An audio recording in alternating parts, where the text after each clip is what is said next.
if I had pushed back, maybe I would have been kicked out. Maybe I would have been expelled. But I still believe that perhaps that would have helped a lot of designers after me to sort of walk into a space where who they are is not stripped of them completely. Hi there, welcome back to the podcast. I'm Dr. Chris Parker. A few months ago, I was sitting in a Beijing restaurant with a professor of economics, and we're talking about the trade wars going on between America and China, and he was saying how ridiculous and stupid they are, because we're in a modern society, our economies are completely entwined. You can't just have Chinese economy, American economy, they're all together. If you have one, you must have the other. If one suffers, the other one does too. We live in a global world. When we are thinking about designing products for our users, we might design for the UK, and then we end up with people all over the world embracing our work. You find our work in places that you never imagined, and you find inspiration from places that might seem a bit strange at first, but actually share a lot in common. One example we're going to talk about tonight is finding inspiration for South African service design in a small Italian tanner's in Europe. That's a link you would never think of, but it really comes together. We're going to be talking with Dr. Keneilwe Munyai. She is a human-centered design training and capacitation leader in South Africa. She is a leader of design thinking and one of the greatest speakers that I've heard explain what design thinking is and why empathy for the people who have the problem is the most powerful design skill you can possibly have. It's been a pleasure talking with her, and I know that you're going to really enjoy this conversation, just like I enjoyed listening to it again. So sit back and enjoy the show. A few things are my passion. One is walking. I love walking. Absolutely love walking. And the other thing is training and capacitating. So the notion of empowering others with skills that they can use to solve their own problems. I think that's my passion.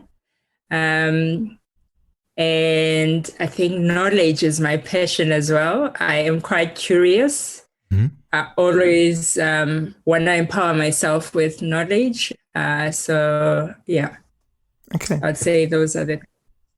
So I read a quote, I think it's from your profile, saying that you're passionate about finding sustainable strategies to develop challenges in South Africa and using design to facilitate change in many aspects of society, economy, and the environment. So what does that mean to you? So what that means to me, it means using design as a strategic tool to tackle some of the complex challenges that we face in society.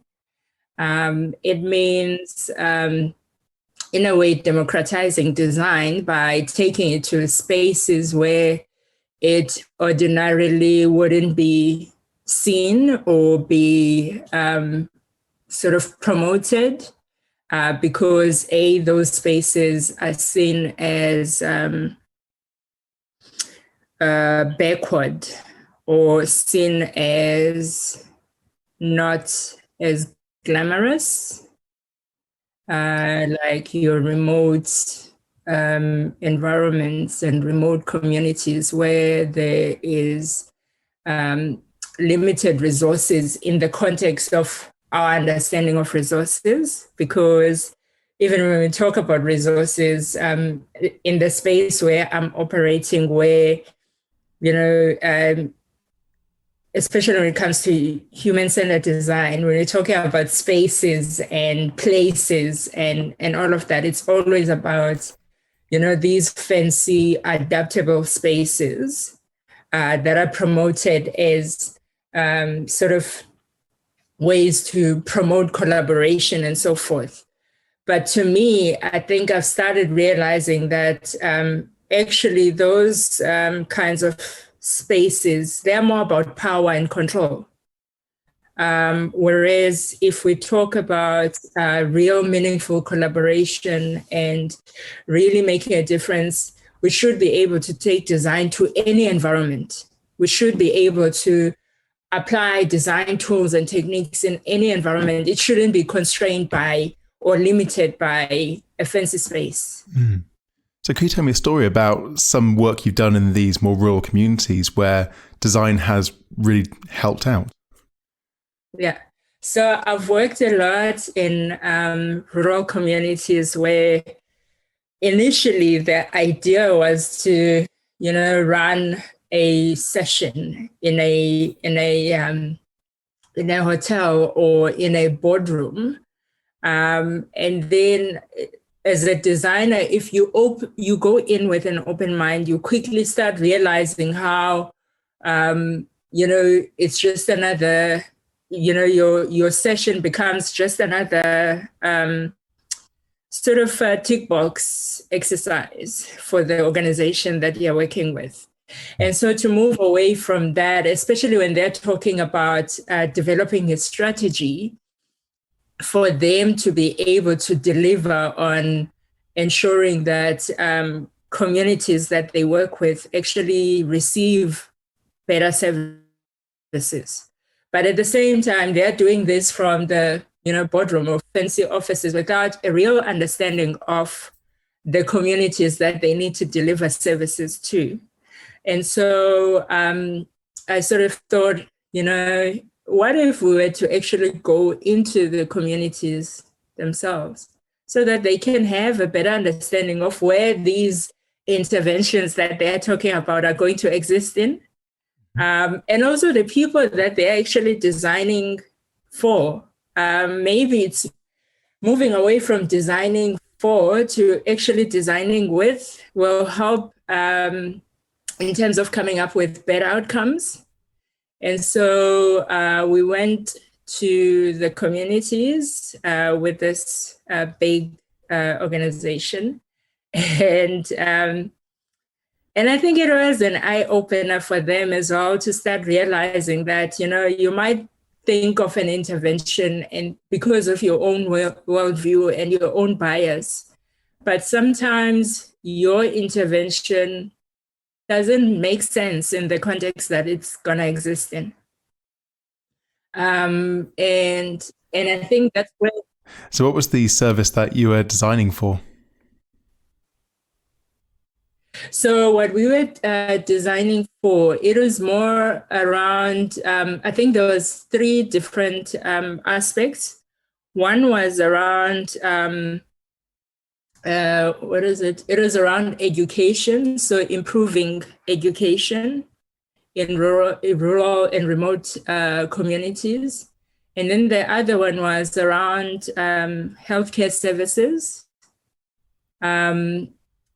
And then within healthcare services as well, I think we quickly learned that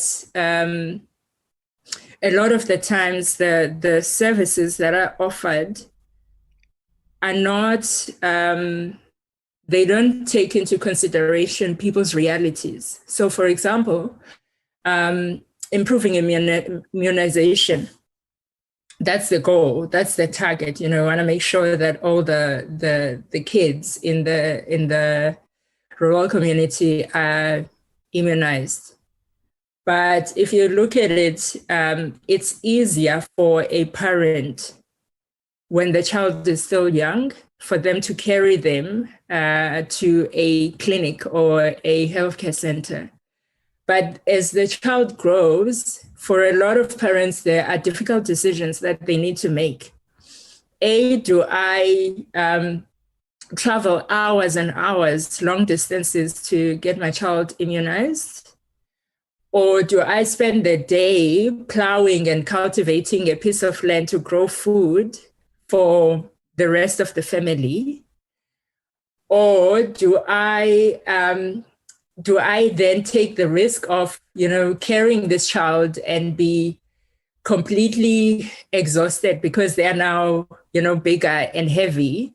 And then I get to the actual healthcare center, and instead of getting a good experience where somebody empathizes with me, I'm reprimanded for missing, one session or one um, appointment, either due to unforeseen circumstances. So there was a lot of things that sort of emerged from this experience and from this research that we did as well, just to, because I think we make a lot of assumptions about a lot of things as human beings. And I think what human-centered design is sort of helping us realize is that sometimes we need to acknowledge that we do make assumptions. That's the starting point. And once we've acknowledged that we make assumptions, then we need to go into the communities with an open mind. And also, I think, most importantly as well, is that we need to shift our thinking in terms of design from designing for to designing with. Because by designing with, I think it's an opportunity for us to learn. So once you engaged all these people in the healthcare service and were designing with them, how did this change what was being offered? I think it's sort of helped the healthcare workers to a certain extent to realize that it's not that people don't care about their health and well-being, because there is that assumption that people don't take health and well-being that seriously in remote areas, but actually they do. They do, but circumstances sometimes sort of dictate what they prioritize. And also I think from the NGO perspective that I was working with, I think most importantly was the realization of how important it is to actually engage with people and not assume that your grand or great interventions will actually make a difference. It's important to actually understand people, to understand their lived reality, to understand their experiences. That will help in terms of coming up with much better interventions.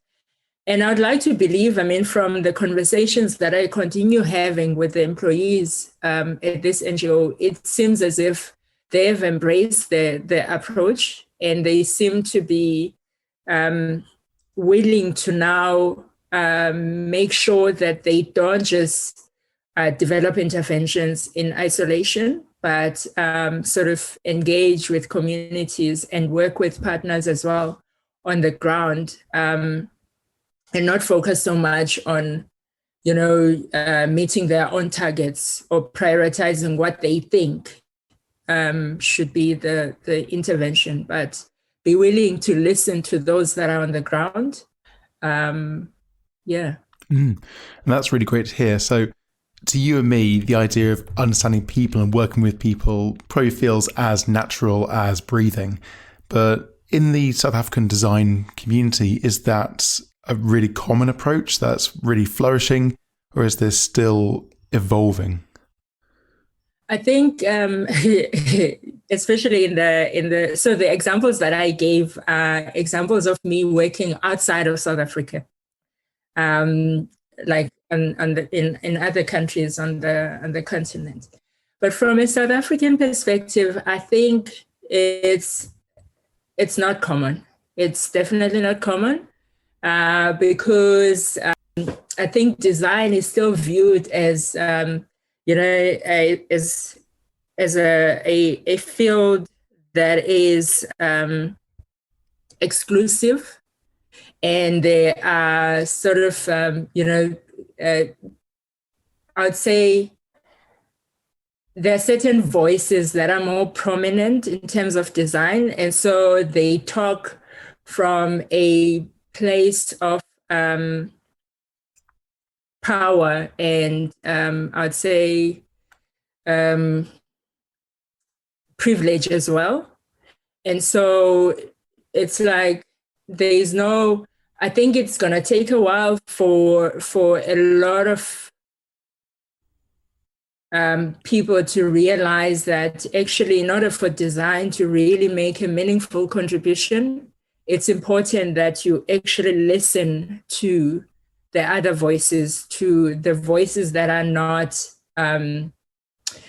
as loud, and also to embrace the fact that it shouldn't be always about you being an expert as a designer, but it should be more about you being willing to learn and be willing to listen to what communities have to say. That's how you're going to come up with better solutions.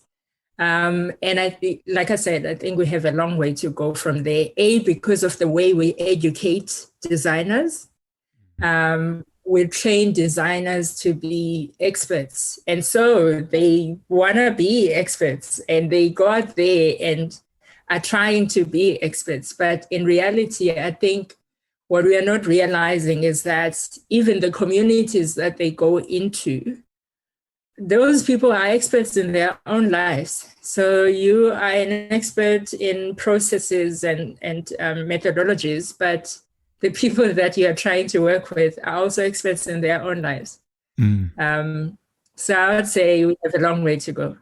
Yeah, I can definitely relate to that. So when I started out as an undergrad studying design, I worshipped Philip Stark, and I've got his lemon juicer behind me, if you can see in the picture, and one of his clocks, and they're terrible. Yeah.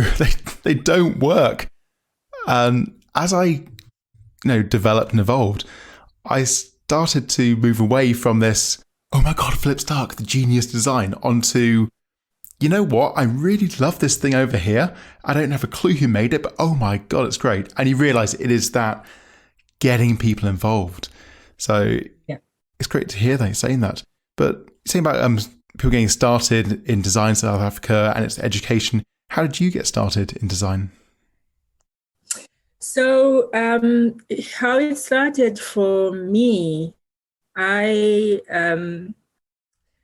initially, I think I wanted to, study commercial subjects at university, but then I started becoming fascinated by, the little things around the house, being curious about how things look.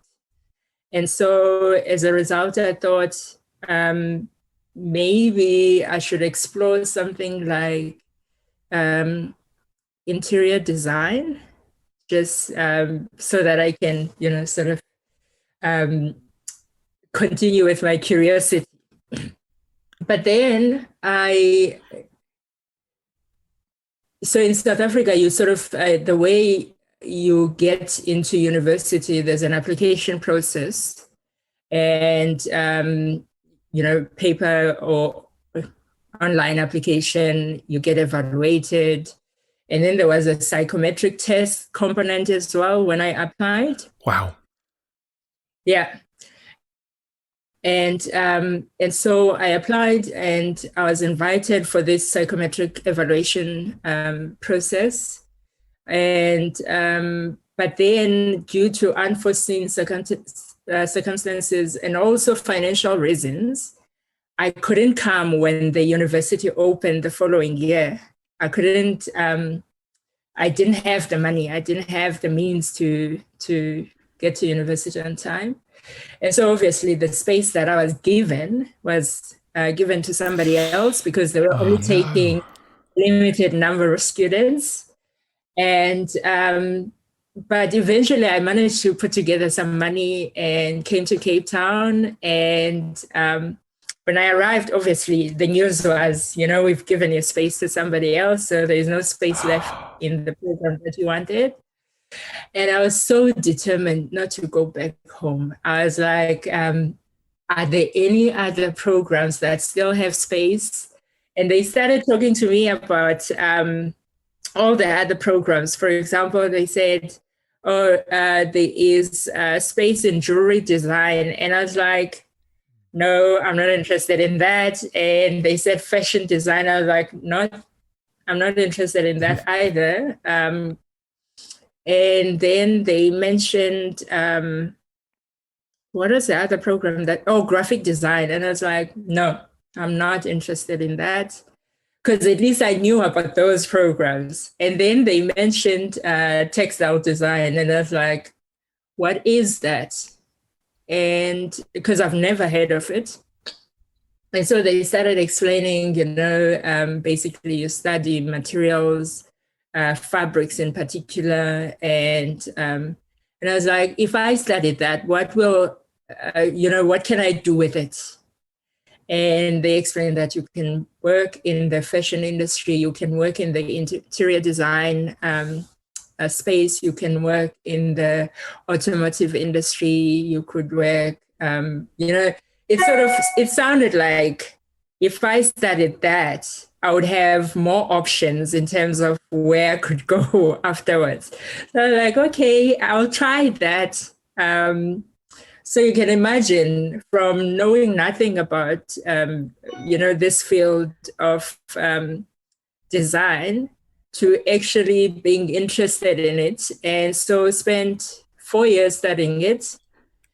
But I think at the back of my mind as well, I had this thing that I'm also curious about footwear design, and I would like to know more about it. And so at the end of my qualification, when I had an opportunity to craft my own project, which is what you do in your 4th year, I thought, since I am yes, I studied this thing, but I don't think my heart is really in it. And at the same time, I think what was happening in South Africa at that time was that a lot of textile factories and clothing factories were closing down due to the influx of imports from China. And so the future was looking very bleak in terms of textiles and all of that. So I thought, perhaps since my other interest is in footwear design, why don't I just focus my efforts on that, craft my own project? And of course, the people who were teaching me at that time were like, how are you going to do that? And I was like, I don't know, but I will figure it out. And I think I've always had this thing in my mind where I'm happy with the unknown. I'm comfortable with the unknown. I don't fear the unknown. I know that for a lot of people, that's like, a no-go zone. But for me, I was so driven and so curious about it. So what I did is I actually approached a lady who had studied in the UK how to make bespoke footwear. So I asked her if she could teach me. And I said to her, I have 1 or 2 days a week. Is it okay if I come and spend time in your studio? And she was like, sure, why not? And then I also approached, there was one footwear manufacturer based in Cape Town who has been manufacturing leather shoes for a while. I approached them as well. I said, look, I'm curious about, making shoes and all of that. Is it possible for me to come and spend, a couple of days a week just to learn the process, how you manufacture shoes and all of that? Lucky for me, they also agreed. They said, great, you can come and spend time with us. And so that's how I could actually, frame my project and I could pursue what I was interested in. And I think as a result of the time that I spent in both those organizations, I was able to learn about how to make shoes from scratch, how to design and make shoes from scratch, but also learn about how to work with leather. So as a result, my fourth year project was a range of footwear that told my own story of my upbringing in South Africa, because I grew up in different locations or different parts of the country, and and that led me to another area of interest, where I started developing an interest in understanding issues of sustainability, especially after working with leather, realizing how leather is made, and the fact that we rely a lot on chromium tanning. So I wanted to understand, before chromium, what did we actually do? How did we convert animal skins into pliable materials without using chemicals? And so that led me to my master's study, where I was looking at indigenous methods of leather tanning. And I spent time with rural communities, understanding how they converted animal skins into pliable materials. And I quickly learned that that they focus more on developing materials for their cultural practices. And so my idea was, I'm sure we can learn something from their cultural practices. And those learnings, then we can apply in our modern, designs and materials. And especially the handling of materials as well, locally found materials. And so after conducting some research in rural communities, I came back to Cape Town and spent some time in Kirstenbosch Gardens. There's this gardens in Cape Town that sort of focuses on a lot of indigenous plants, growing indigenous plants. And while there, I sort of learned about various indigenous plants that could be used in dyeing leather, so that it looks more, modern and beautiful. So during my master's study, I was doing a lot of experiments trying to figure out how things work, or what the indigenous people, the kind of materials that they used and so forth. And basically that led me to my PhD. So you can see my journey has been a whole lot of driven by curiosity, trying to understand how local knowledge has informed some of the things that we do today, but also from a sustainability perspective, how local knowledge could actually help us achieve sustainability in a meaningful way, where we actually look back in time, look at how indigenous communities and their local knowledge could help us make sense of this whole concept of sustainability. And so as part of my doctoral study, I decided to focus my study on small-scale manufacturing systems in Italy, looking at family-owned businesses, and how a strong sense of family culture can sort of inform more sustainable business practices. And also the notion of collective efficiency, where small businesses, instead of seeing themselves as this lone genius, they collaborate, they work with other families to produce high quality products using more natural materials, because they know that their environment is their source of income, basically. And so I wanted to understand how the Italian, because we all know about the Italian leather industry. Everybody talks about it, or everybody aspires to owning an item from, yeah. You put a Italian leather stamp on a watch strap and double the price. Yeah. So I wanted to understand, what is it that the Italians are getting right? What is it that they are doing that we as Africans are not doing? And as a result, our own industries are sort of not succeeding.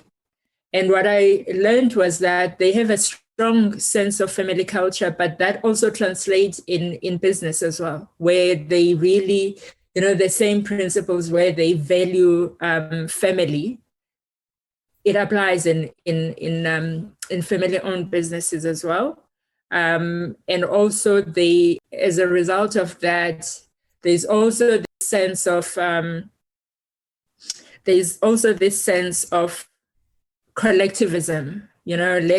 If we do it together, we're likely to go further than if I just do it on my own. And also developing ways of managing the collective as well, where they, that as an individual business, if you mess something up, you're not just messing it up for yourself, but you're messing it up for everyone else as well. And I think there's much value in that, in this notion of, Africans talk about, if you want to go quickly, you go alone, but if you want to go further, you go together. And I think that's what could help us in terms of achieving sustainability. So that has been my design journey, basically, from trying to understand the field of textile design to trying to understand how to design manufacturing systems, basically. At a doctor level. Sounds like an incredibly brave journey you've been on that I'm not sure many of us would have the guts to just force our way through no matter what. So where do you think this confidence you've got comes from? I think it comes from my grandmother. Mm-hmm. So I was brought up by my grandmother, and she had to face so many, obstacles, she and her sisters, from, in African culture, having a male child is a priority because parents want to pass down their, family name and all of that. And so my grandmother was born into a family of, unfortunately, in those days, women. And so her father had to marry another wife because he really wanted a son. No. And so when her father passed away, the brother took over the responsibility of managing the family. And so I think my grandmother found that very disempowering because, there was this guy who had to make all the decisions on behalf of the sisters. And so when she got married and left home, I think it was not her decision alone. It was more of the brother's decision. And so she ended up becoming very unhappy in the marriage itself and left. But at the time, there was this law in South Africa where, as a woman, if you got married, you couldn't really work. You were not allowed to, you're not allowed to have a professional, at least this is what she told me. She was a teacher. She was trained to be a teacher, but she couldn't work because she was married. So she had to lie and say her husband died, so that she could get a position as a teacher. And so she went back to teaching. But in order to do that, she had to really move, cities and travel further away from the rest of her family. And the stories that she used to tell me about, her having to raise her kids on her own and her husband dying when she was still young, um, and um, and her having to make a decision whether she'll just give up or sort of figure something out and make things work. And I think she instilled that in me as well, that if you believe in something, you pursue it.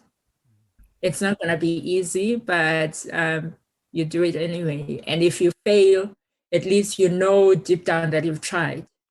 That's a really touching story. I feel quite sad now. But at the same time, you kind of see how such hardship actually turns into the great things that you've done.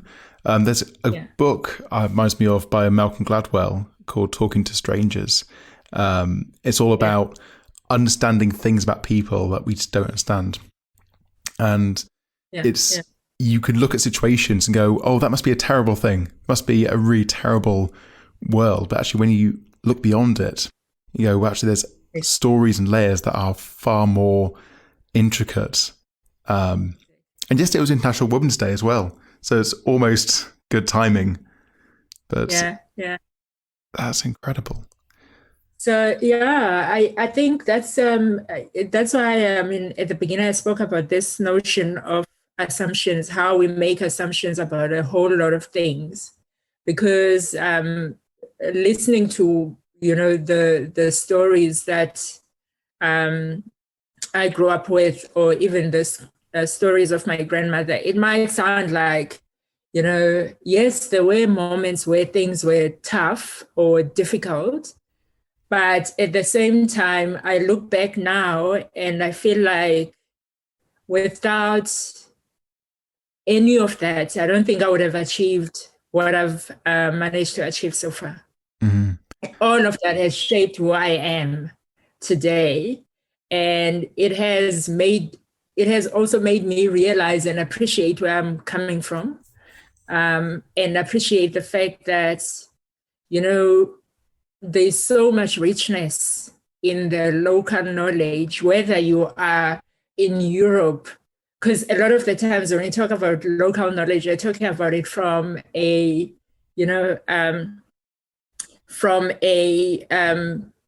African perspective or indigenous communities in Africa. But with my doctoral study, I also learned that there is local knowledge everywhere, and that's why I was interested in learning about local knowledge from a European perspective. And I know that a lot of the times people want to go and learn about local knowledge from, global South. And my interest was to look at, yes, I've lived in the global South all my life. I have an understanding of it. But what if I were to look at it from a different perspective? What could that look like? So what is the most surprising thing about European local knowledge for you? I think what was, I don't know if it was surprising more than it was, I guess it was surprising, the fact that we often think of, the global North as very individualistic culture, and that there's this push for technology and modernization and all of that. But the time that I spent at the tanneries in Italy, I actually realized that a lot of stuff still relies on the traditional, it's knowledge that is passed down generations. Yes, there are elements of modernism, but there's a lot of stuff that is still very traditional in the tanning process as well. So I think, there's a lot of assumption as well that economic development has to be this highly industrialized process, but at times it can just be a simple villagers coming together to develop something, or to develop a process, or to develop a product or a service. So can you tell me about a project that you've worked on that you find the most touching? A project that I've worked on that I find most touching. I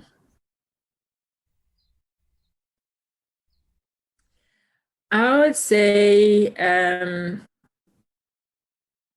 there's quite a few projects that I've worked on, but I would say maybe two examples that stand out for me. One is working with an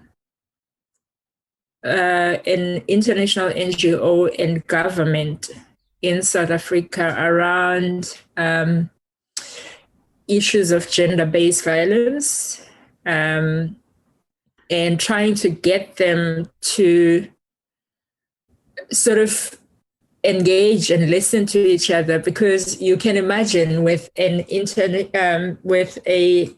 like that, a complex issue like that, there's a lot of agendas, there's a lot of opinions, and there's a lot of pushing and pulling in different directions.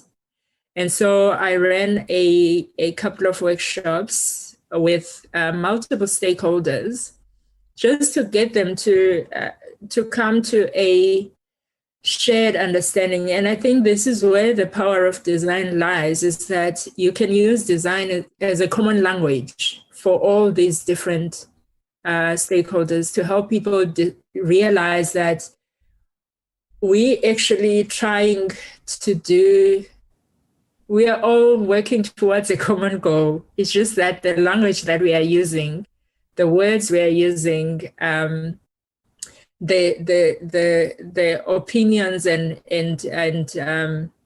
views that we bring is what is pulling us apart. But actually, the goal is common.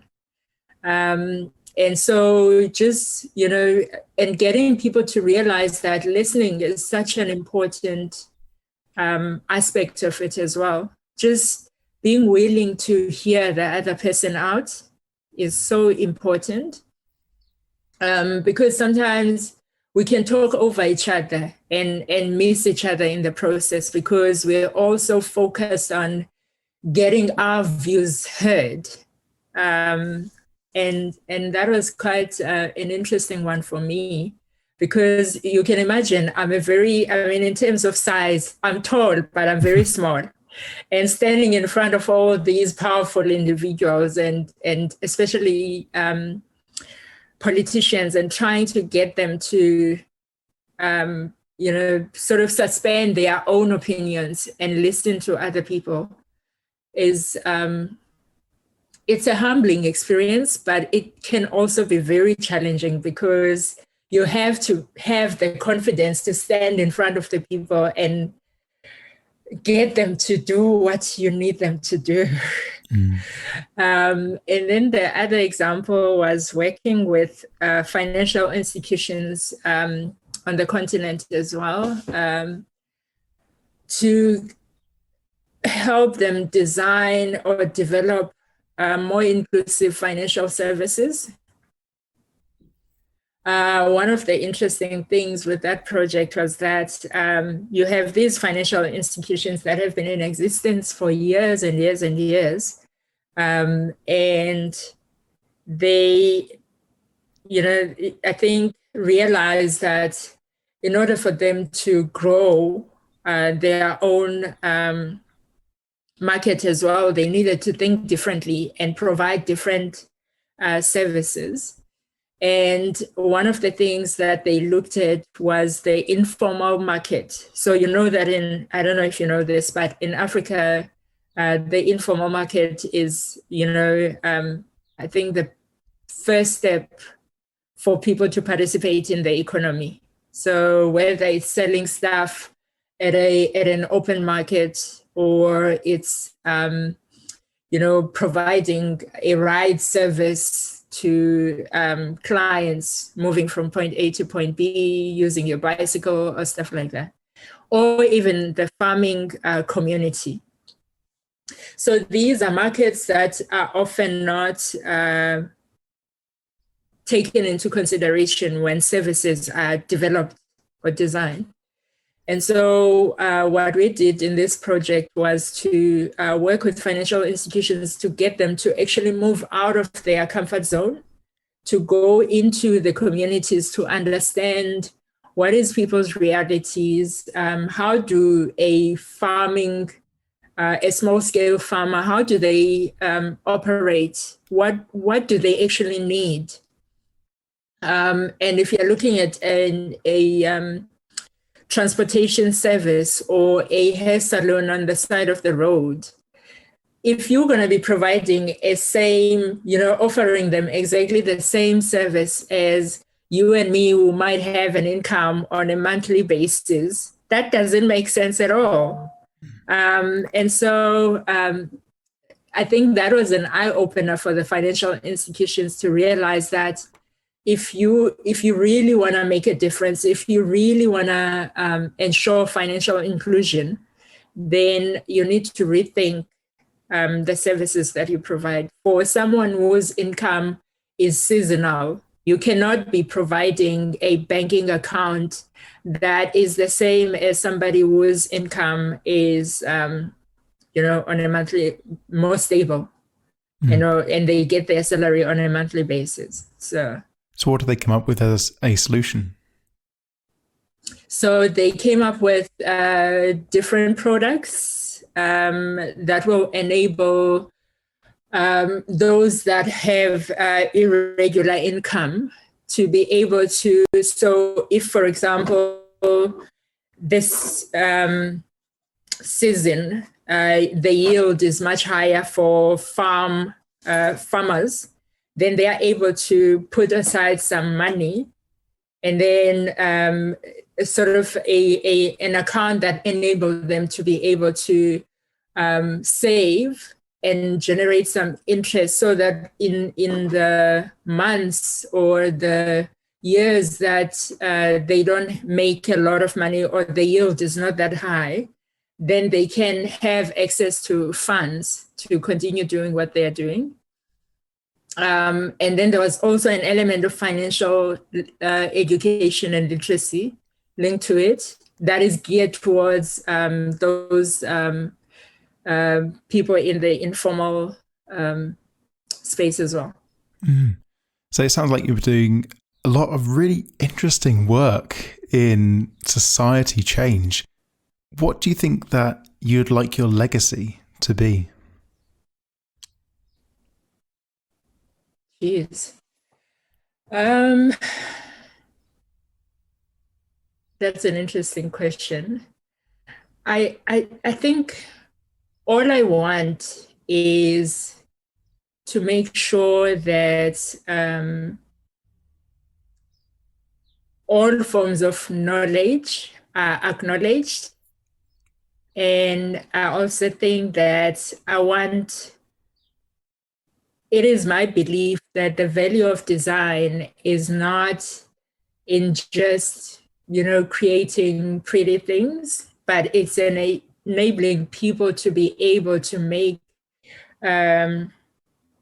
better decisions, but also empowering communities with tools and techniques to be able to solve their own problems. So I think when I'm long gone, if someone were to say she empowered others, that would be great. Mm.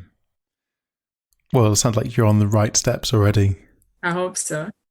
It does sound like you've overcome so many challenges and really strived out and achieved so much. Do you feel like you've got any regrets of anything along that way? I'm sure regrets are always, they're part of life. Sometimes I think one of my,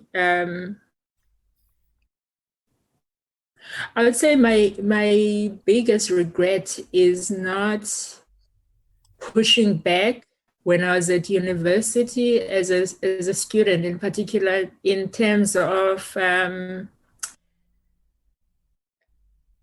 because a lot of the times, I remember even when we were given projects, there was never a reference to who I am or where I come from. It was always, oh, look at so and so, the international, global designer. And I struggle to relate to those people because they're not who I am. I don't know their reality. I didn't understand their reality. And I think if I had pushed back, maybe I would have been kicked out. Maybe I would have been expelled. But I still believe that perhaps that would have helped a lot of designers after me to sort of walk into a space where who they are is not stripped of them completely. Because looking back now, it feels like I was being removed or extracted from who I was into this new person or this new, I don't know, individual that now must learn a completely different way of doing things, because what I was in a way made to feel like it was not relevant. What mattered was this, young person aspiring to be, I don't know, an international designer. Mm. So if you had to go back and speak to that young woman at university that you were, who do you think she would say that she really was at that time? I think at that time I was just trying to fit in. I was really trying to do what I thought was right. And what was right was not to question things. It was just to accept things as they are. Whereas now I feel like that's actually not the best approach. The best approach would be to always question things, always not to take things at face value, but also to acknowledge that the knowledge, the lived experience that I have matters and is what will, shape me or even any young person into a more impactful designer. Because as soon as you leave behind who you are for, this new reality, then you're sort of lost and constantly, that's why you end up with a lot of designers who are designing things that don't make sense, that don't even add value to society as well. I was going to point behind me, which doesn't work on a podcast, but looking at my Philip Stark collection behind me, I think that sums up everything we're against right now. And to be honest, yeah. I keep this collection behind me more as a reminder of what to avoid and what I used to idolize rather than where things go in the future. So let's think of some really more positive aspects. So you talked a lot about the work you've done over the African continent and, how design is still a growing area that people are still understanding better. What would you like to see the future of design in Africa to be in the next 10 or 20 years? What I would like to see the future of design in Africa in the next 10 to 20 years. I think I would like to see design not being exclusive. And I would like to see design being taken more seriously in terms of its potential to help us address some of the challenges that we face on the continent.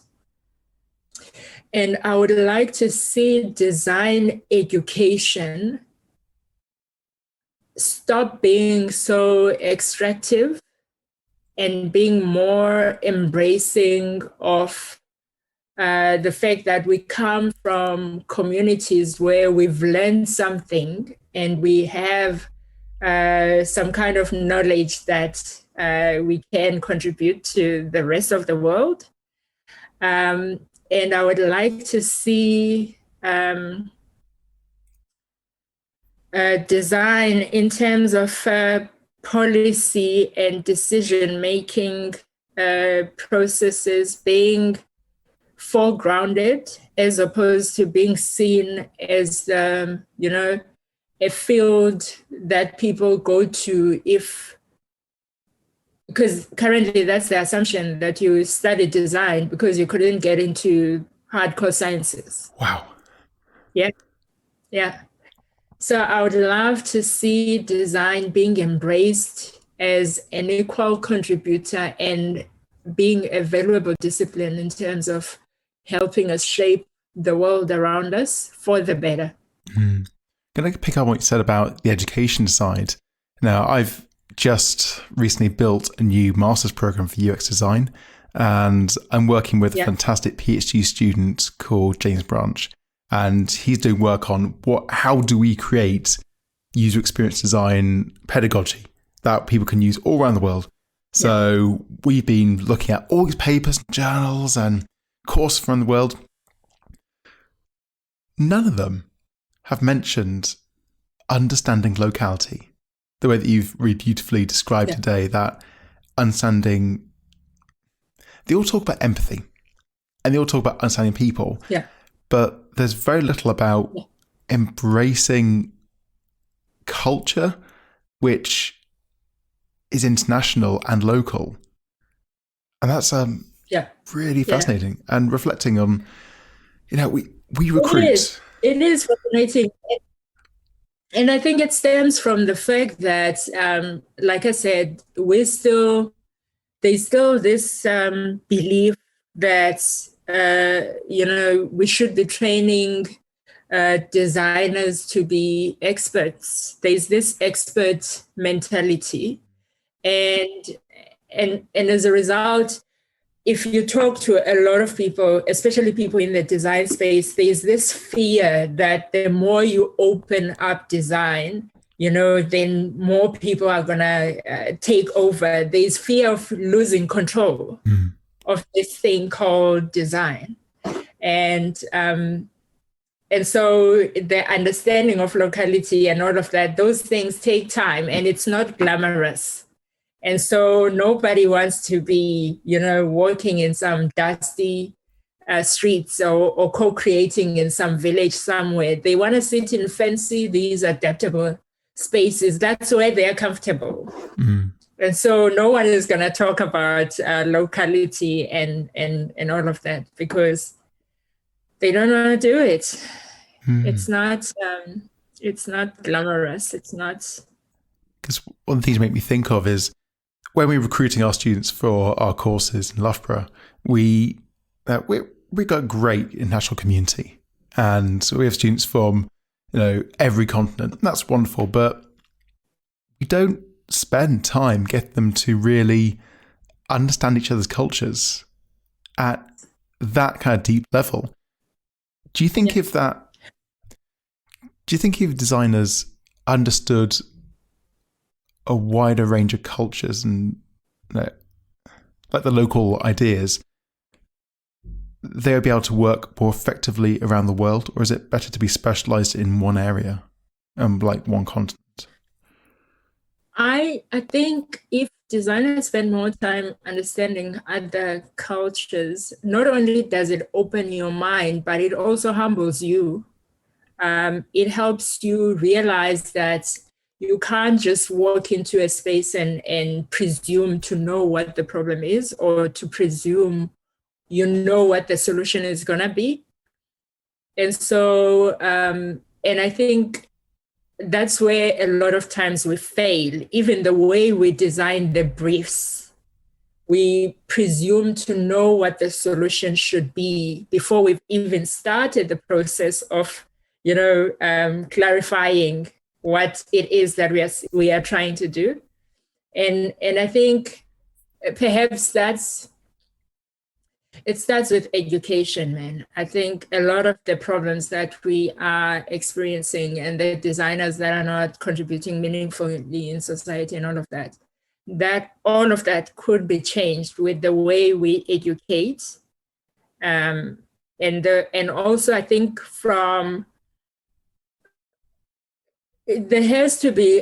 design has contributed a lot to the mess that we have in society in terms of unsustainability of products and so forth. And I see this as an opportunity for us to show what design could really be, where we we are more mindful of what we do, we question things, we understand locality, we design with communities and so forth. There's all these things that we could be doing, but I'm hoping that eventually we'll get to that point where conversations around how we educate and how we train designers, young and upcoming designers, is actually going to be important. Mm-hmm. So that's a really great way to finish, and sort of a great vision of hope for the future for us to work towards. So I'd like to ask my final question. What do you think would make the world a better place? Okay. What would make a world a better place is I think really not never assuming, and really listening to each other and taking the time to try and understand. I would say some of the things that I was just mentioned, those are things that could help us make the world a better place. But also I think just not moving away from this notion of being experts, because I don't believe that, yes, you might be knowledgeable on certain things, but there is no one person who is fully knowledgeable in everything. There is no such thing. And so we do need each other. We do need to be open to learning from other people. We do need to be open to, and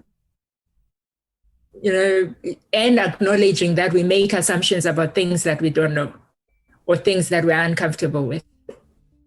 So yeah, that's my thought on this. That's fantastic. So thank you so much for your time. It's been an absolute pleasure talking to you today. Thank you. I enjoyed chatting to you too.